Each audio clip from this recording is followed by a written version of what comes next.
세상에는 종교가 있고 계시가 있습니다. 기독교는 종교가 아니라 계시라고 말합니다. 사랑하는 성도 여러분, 종교의 도식을 아십니까? 기독교를 제외한 세상의 모든 종교는 다 동일한 도식을 가지고 있습니다. 여기 자기 자신들이 섬기는 신이 있습니다. 그 신에게 온갖 정성과 헌신을 다하면 신의 마음이 움직입니다. 그 신의 마음이 감동되었을 때 우리 자신이 원하는 것을 그분에게 요구하면 내가 원하는 것을 다 얻을 수 있다라고 말하는 것이 세상의 모든 종교가 말하는 도식입니다. 그런데 계시는 다릅니다. 계시는 하나님께서 일방적으로 자기 자신을 드러내지 않으면 사람들이 하나님을 결코 알 수 없다는 겁니다. 그 사람들이 하나님을 믿을 수도 없다는 것이죠. 그래서 기독교는 종교가 아니에요. 계시라고 말할 수가 있습니다. 우리는 지금까지 살아오면서 내가 선택한 줄 압니다. 내가 선택해서 믿었다면 그건 종교에 불과합니다. 하나님이 주어진 것 안에서 내가 선택했을 뿐입니다. 이걸 잊지 마셔야 합니다. 내가 무엇인가 열심히 일을 하는 것이 아닙니다. 만약 그렇다면 그것은 종교에 불과해요. 하나님이 허락된 것 안에서 내가 일을 할 뿐입니다. 이게 바로 기독교가 말하는 계시입니다. 오늘은 부활주일이죠. 예수님의 부활하심을 축하하고 기념하는 귀한 절기입니다. 그리고 예수님의 부활이 나의 부활이 됨을 믿는, 선포하는, 고백하는 귀한 절기인 줄로 믿습니다. 그 예수님의 부활을 생각하면 지금까지 우리는 항상 이렇게 말했습니다. 우리가 다 함께 부활을 믿습니다. 믿어보자. 이렇게 외쳤지요. 이제 여러분에게 한번 묻습니다. 우리 다 같이 부활을 한번 믿어봅시다. 믿어야 합니다. 라고 해서 믿어진다면 정말 믿어질 수 있는 것입니까? 만약 그래서 믿어진다면 기독교는 종교에 불과합니다. 기독교는 그러면 계시가 아니지요. 교회 안에서 믿습니다. 나는 부활을 믿습니다. 크게 외치고 아멘 이렇게 함께 외쳐서 이렇게 구호를 외쳐서 믿어진다면 그건 기독교가 아닙니다. 그건 세은회시키는 거죠. 그건 무브먼트 운동에 불과합니다. 그건 계시가 아니지 않습니까? 또한 우리는 부활의 증거를 대면 믿음이 생긴다고 생각하십니까? 예를 들면 여러분 무덤이 비어 있었습니다. 막달라 마리아가 갔을 때 예수님은 이미 부활하셨습니다. 이 증거를 대면 사람들이 믿는 것입니까? 수많은 목격자들이 있었습니다. 베드로와 요한이 무덤을 찾아갔으나 부활하신 예수님을 만났습니다. 그리고 120명의 성도들에게 주님께서 나타나셨습니다. 이게 증거입니다. 이렇게 말하면 믿어질 수 있는 것입니까? 제자들이 변화된 것을 보십시오. 이게 증거입니다. 여러분, 제자들은 얼마나 두려움에 떨었고 십자가 밑에 단 한 명도 없었지요.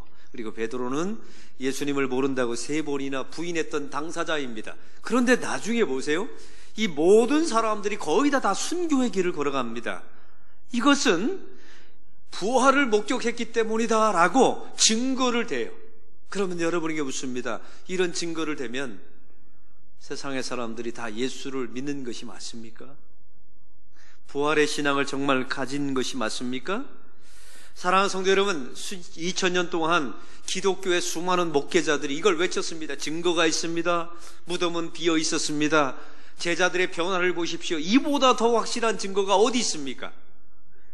만약 이렇게 선포해서 부활이 믿어졌다면 믿을 수도 없고요. 만약 그랬다면 그것은 종교에 불과합니다. 목사들이 외쳐서 믿어진 게 아닙니다. 증거를 댄다고 해서 부활을 목격했습니다. 내가 만졌습니다. 내가 그 자리에 있었습니다.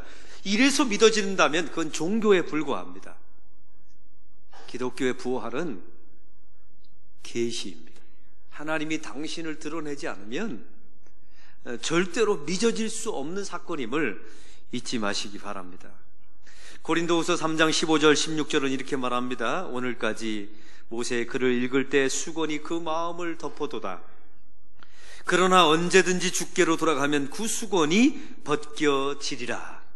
사랑하는 성도 여러분, 구약에 수많은 예수님의 상징에 대한 예언이 나와 있습니다. 그림자가 있죠. 예수님에 대한 예언, 또 예수님께서 어떤 사역을 하실 것이며 또 예수님께서 오셔서 어떤 역할을 하실 것인가를 구약에 낱낱이 말씀해 놓으셨어요. 그리고 약속된 메시아가 신약에 예수님께서 이 땅에 오셨습니다. 그런데 이상한 점이 있죠. 구약에 나와 있었던 하나님께서 선민으로 택하신 유대인들이 있었습니다. 그리고 그들에게 구약의 율법을 주셨죠. 그런데 이상한 것은 그들이 구약을 쥐어놓고 읽을 때마다 예수님이 안 보이는 겁니다. 성경에 그토록 많이 나와 있는 예수님에 대한 그림자, 상징, 예표, 그들을 위해서 모세오경을 주셨는데 그들은 유대인들이 아무리 읽어도 예수님이 안 보이는 거예요.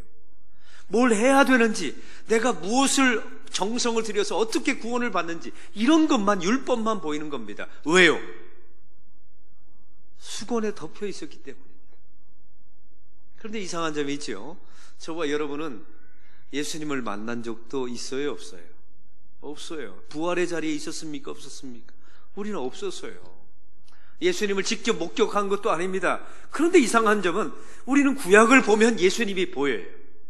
유월절의 어린 양을 보면 그 모습이 예수님처럼 보입니다. 문설주에 발라진 그 어린 양의 피를 보면 예수님의 피가 보입니다. 여러분 놀랍지 않나요? 우리는 유대인도 아니에요. 우리는 선민도 아닙니다. 우리에게 모세오경을 쥐어준 적도 없어요. 예수님의 부활을 직접 목격하지도 않았습니다. 그런데 구약을 보면 예수님이 보이고 신약에 오신 예수님이, 그 부활하신 예수님이 우리는 믿어집니다. 여러분 이게 노력으로 되는 겁니까? 한번 믿어봅시다. 의심하지 맙시다. 내가 그 자리에 있었습니다. 내가 만졌습니다. 이래서 믿어지는 겁니까? 아니요. 이건 계시, 하나님이 당신을 드러내지 않으면 결코 믿어질 수 없는 사건임을 믿으시기 바랍니다. 우리 교인들 가운데 지금 혹독한 인생의 겨울을 맞이하는 교인들이 있어요. 너무너무 어렵죠. 힘들고 포기하고 싶고 눈물밖에 나오지 않고 세상에 그 모든 것도 소망이 없어 보일 때 저는요, 그 성도들을 바라보면서 부활이 있다는 게 믿어져요. 이상하게 저 사람의 문제를 해결해 줄 것이다 이런 게 보이는 게 아니라, 하나님 이래서 부활이 있습니다. 인간은 자기의 힘으로 세상의 문제를 해결할 수 없습니다. 세상에는 소망이 없습니다. 어떤 때는 절망이 밀려옵니다. 그러나 궁극적으로 주님께서 우리를 승리하실 것임을 저는 믿어집니다. 여러분 제가 노력해서 구호 외쳐서 믿어진 겁니까? 아니요. 하나님께서 제 마음속에 뚫고 들어오신 것입니다. 그래서 믿게 해주신 것이죠.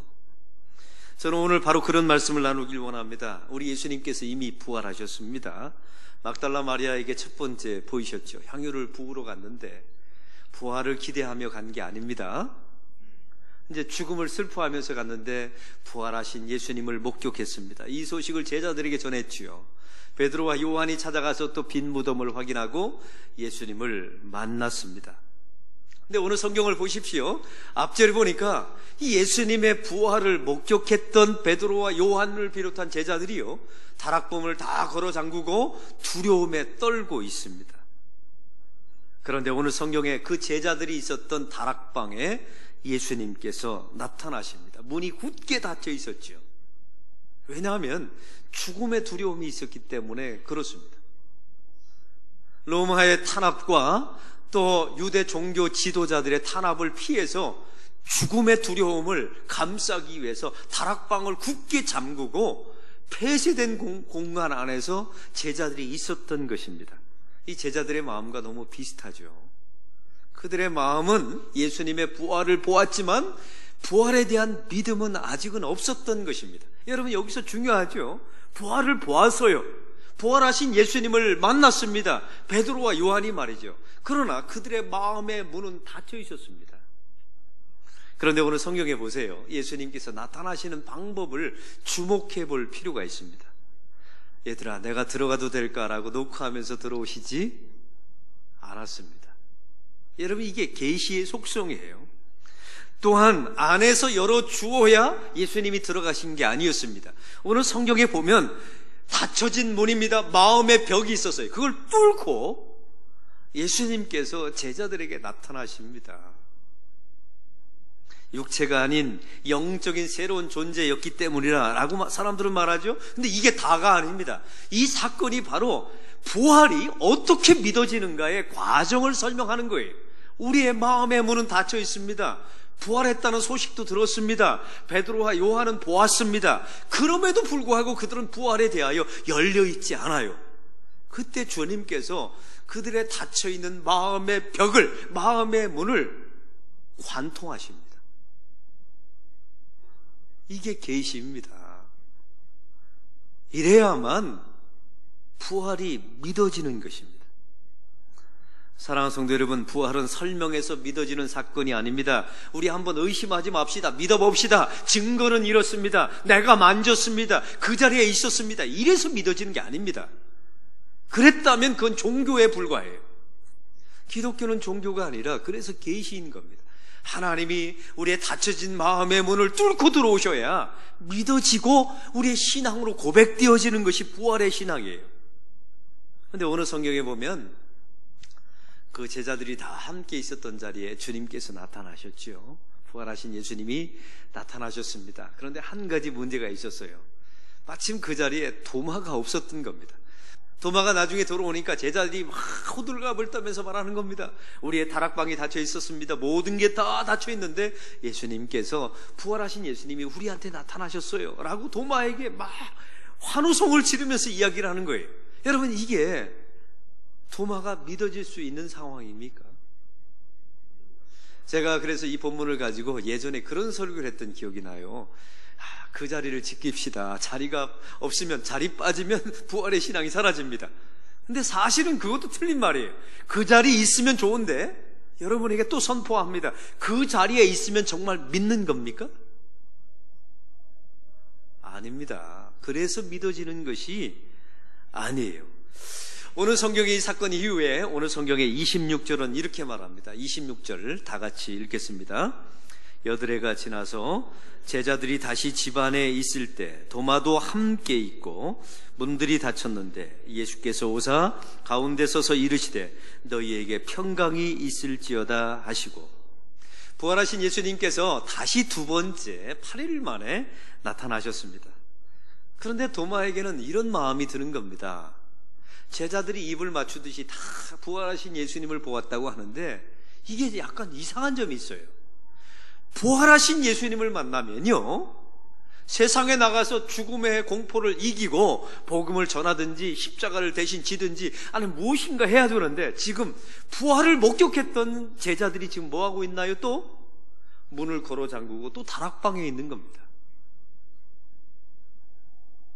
이 디드모라고 하는 도마가 이게 이제 이해가 안 되는 거예요. 부활을 보았다는데, 부활을 목격했다는데 어떻게 제자들에게 변화된 모습이 하나도 없습니까? 그리고 부활하신 예수님이 한 번 나타났으면 계속 와셔야 되는데 8일 동안 가만히 계시는 거예요.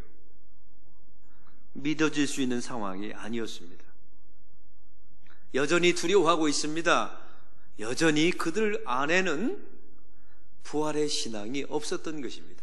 문이 또 닫혀 있는 것이죠. 이때 주님께서 다시 그 벽을 뚫고, 그 문을 뚫고 주님께서 나타나십니다. 그리고 이렇게 말씀하시죠. 너희에게 평강이 있을지어다. 한번 따라해 봅시다. 너희에게 평강이 있을지어다. 이 말을 어떻게 해석할 수 있나요? 지금 두려워 떨고 있다는 말이죠. 사랑하는 성도 여러분, 이 두려움은 무엇 때문에 찾아오는 두려움일까요? 죽음 때문에 찾아오는 두려움이에요. 그러면 그 죽음 때문에 찾아오는 두려움은 본래 뿌리가 무엇입니까? 죄가 뿌리입니다. 죄 때문에 죽음이 오고 죽음 때문에 사람들이 두려워하는 거예요. 이게 사람의 본래 두려움의 실체입니다. 그런 대상을 향하여 주님께서 두려워하지 말라, 평안할지어다 라고 선포하시죠. 이 말은 뜻이 무엇입니까? 내가 십자가에서 모든 죄를 대속하였노라. 그러므로 죽음에서 너희들은 해방되었다. 그러므로 두려워하지 말아라. 주님께서 선포하신 것입니다. 그런데 앞에 부분에 도마가 뭐라고 말했습니까? 제자들이 부활하신 예수님을 증거할 때 나는 예수님의 옆구리에 손을 넣어서 만져보지 않으면, 예수님의 몸에 손을 대보지 않으면 나는 믿지 않겠다고 말한 적이 있지 않아요? 근데 예수님께서 두 번째 나타나셔서 이제 도마에게 이렇게 말씀하시는 겁니다. 너에게 평강이 있을지어다. 주님께서 말씀하시고 도마야 이리 와서 내 옆구리에 손을 넣어서 나를 만져보라고 주님께서 말씀하십니다. 이 도마가 얼마나 놀랐을까요? 예수님이 없는 자리에서 제자들과 나 사이에 나누었던 대화예요. 근데 예수님께서 그 말을 동일하게 지금 내 앞에서 그 말을 하고 있는 것입니다. 너에게 평강이 있을지어다, 믿음 없는 자가 되지 말고 믿음이 있을지어다 라고 선포하시면서 내 몸에 손을 대라고 말씀하시죠. 이때 도마가 이렇게 말합니다. 나의 주님이시요 나의 하나님이십니다 라고 탄성을 지릅니다. 여러분, 여기서 주의할 점이 있습니다. 그것은 바로 예수님의 옆구리를 만지고 한 말이 아니에요. 예수님의 창자국에 손을 집어넣고 만져보고 확인한 후에 주님이십니다, 당신은 나의 하나님이십니다 이렇게 외친 것이 아니에요. 우리는 영화를 너무 많이 봤어요. 영화에 보면 도마가 예수님의 옆구리를 이렇게 만지고 나서 당신은 하나님이시요 나의 주님이십니다. 그 영화일 뿐이에요. 이 성경을 보면요, 주님께서 나를 만지라 하셨어요. 그런데 만지지 않았습니다. 탄성처럼, 아주 반작용처럼 이 도마가 이렇게 말합니다. 주님은 나의 주님이시요 주인님이시요 나의 하나님이십니다. 사랑하는 성도 여러분, 만져보고 한 게 아닙니다. 그래서 부활은 우리가 한번 이제 믿어봅시다, 믿습니다, 외쳐봅시다 이래서 믿어지는 실체가 아닙니다.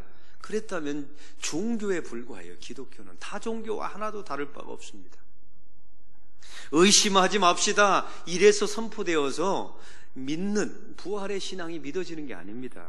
그 자리를 떠나지 맙시다, 항상 그 자리를 지켜야 부활의 믿음이 생깁니다. 이거는 기독교가 아닙니다.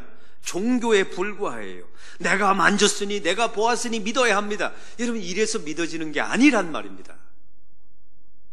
도마는 만지지도 않았습니다. 옆구리에 손을 집어넣지도 않았어요. 그런데 그 도마의 심령 속에 하나님의 부활의 계시가 마음을 벽을 뚫듯이 도마의 마음을 통과한 것입니다. 할렐루야.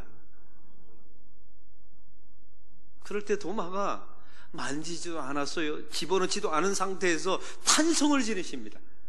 나의 주님이시요 나의 하나님이십니다. 그리고 도마는 인도에까지 가서 복음을 전하다가 순교당하죠. 이게 부활의 능력이며 부활의 실체입니다.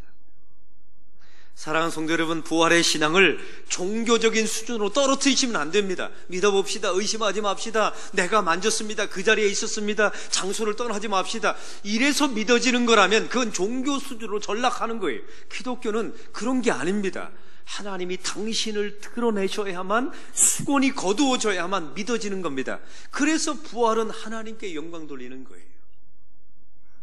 사랑하는 성도 여러분, 내가 보았습니다, 내가 만졌습니다 이래서 믿어지는 게 아니라니까요.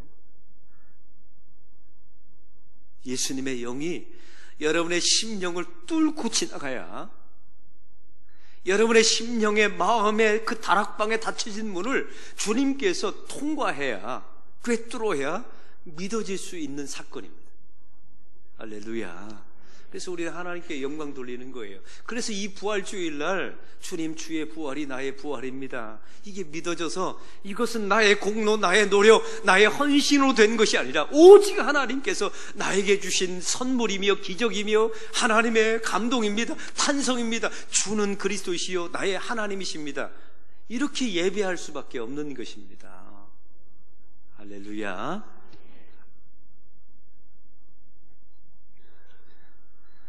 베드로와 예수님께서 처음 만났던 장면을 기억하십니까? 베드로가 밤새도록 고기를 잡았으나 한 마리도 잡지 못했어요. 갈릴리 바다에서 말이죠. 그때 예수님께서 나타나셔서 저 깊은 데에 가서 그물을 던지라 라고 말씀하십니다. 그런데 그날따라 베드로가 그 말을 들어요. 베드로는 전문 어부입니다. 지금까지 자기가 어디에 고기가 많은지 너무나 잘 알고 있어요. 이 갈릴리 바다를 샅샅이 알고 있는 사람이에요. 그런데 알지도 못하는 한 사람이 나타나서 깊은 데 그물을 던지라고 말하네요. 근데 그걸 합니다. 왜요? 벌써 하나님의 계시가 베드로 안에 뚫고 들어온 거예요. 그물을 던졌습니다. 그물이 찢어질 정도로 고기가 많이 잡히죠. 그때 베드로가 주님 앞에, 예수님 앞에 했던 첫 마디 기억나십니까? 주여, 나를 떠나소서. 나는 죄인입니다. 이렇게 말합니다. 여러분, 너무 생뚱맞지 않나요? 주님 너무 기뻐요. 선생님, 당신이 진짜 어부였군요. 우리 방타자 갑시다. 이래야 되는데 뭐라고 말해요? 나를 떠나소서. 나는 죄인입니다. 왜 이런 고백을 할 수밖에 없는 겁니까? 예수님이 이 베드로의 심령을 뚫고 지나간 겁니다. 그랬더니 베드로가 자기 자신이 얼마나 죄인인가를 알게 되었죠. 사랑하는 성도 여러분, 이게 계시입니다. 기독교는 그래서 종교가 아니에요. 내가 노력하고 무엇인가를 해서 얻어내는 게 아닙니다. 내가 잡은 게 아닙니다. 하나님께 잡힌 것이죠. 16세기 천재 화가였던 카라바조가 도마의 불신이라고 하는 그림을 그렸어요. 집에 가서 찾아보세요. 카라바조가 그린 유명한 도마의 불신. 근데 이 그림은 이렇습니다. 도마가 예수님의 옆구리에 이렇게 손을 집어넣어요. 검지손가락으로 손을 푹 집어넣고 쑤시듯이 이렇게 만집니다. 그림이 얼마나 생생한지 몰라요. 그리고 이 도마의 눈이 예수님의 옆구리를 딱 꿰뚫어 보고 있어요. 그때 예수님은 고개를 푹 숙이고 슬픈 표정을 하면서 도마를 내려다봅니다. 이게 카라마조가 지은 도마의 불신이라고 하는 그림이에요. 저는 이 그림이 너무 마음에 안 듭니다. 이거는 기독교를 너무 모르는 작가가 그린 그림이에요. 기독교를 종교화시킨 그림입니다. 정반대의 그림이 있어요. 이 사람은 집에 가서 또 찾아보십시오. 아이디언 하트라고 하는 사람이 그린 도마의 의심이라고 하는 그림이 있어요. 이 그림은 똑같은 상황인데 이렇습니다. 도마가 손을 대는 것 같으나 몸에 아직 손은 안 닿아 있어요. 근데 참 신기한 것은 도마의 눈이, 얼굴과 도마의 눈이 예수님을 쳐다보고 있습니다. 제가 그 아이디언 하트의 그림을 보면서 제가 이런 소리가 들렸어요. 주님, 제가 손은 대고 싶지만 손을 댄다고 해서 믿어지는 게 아닙니다. 주님, 저에게 부활의 믿음을 주십시오. 이러면서 예수님의 얼굴을 도마가 바라보고 있어요. 카라바조, 이 도마의 불신이라고 하는 그림에 등장하는 도마는 예수님의 옆구리를 바라봅니다. 내가 표적을 봐야 합니다. 내가 만져야 합니다. 그래야만 믿어질 수 있어요. 이건 종교에 불과하고 그런 사람은 믿지 않습니다. 그러나 한 사람의 도마는 주님의 얼굴을 바라보면서 주님, 제가 만지고는 싶으나 만진다고 믿음이 생기는 것이 아님을 제가 압니다. 주님, 저에게 믿음을 주십시오 라고 주님의 얼굴을 꿰뚫어 보고 있습니다. 이게 기독교입니다. 이래야만 부활이 믿어지는 것입니다. 사랑하는 성도 여러분, 이 부활의 믿음이 주어지는 과정을 이제 아시겠지요? 나의 노력 그 자리에 있고 믿어봅시다. 의심하지 맙시다. 내가 그 자리에 있었습니다. 내가 만졌습니다. 이래서 믿어지는 실체가 아닙니다. 주님께서 그 닫혀진 다락방에 꿰뚫고 나타나셔서 문을 두드리지도 않았습니다. 안에서 열어준 것도 아닙니다. 주님께서 일방적으로 뚫고 들어오십니다. 그래서 우리를 믿게 하신 것입니다.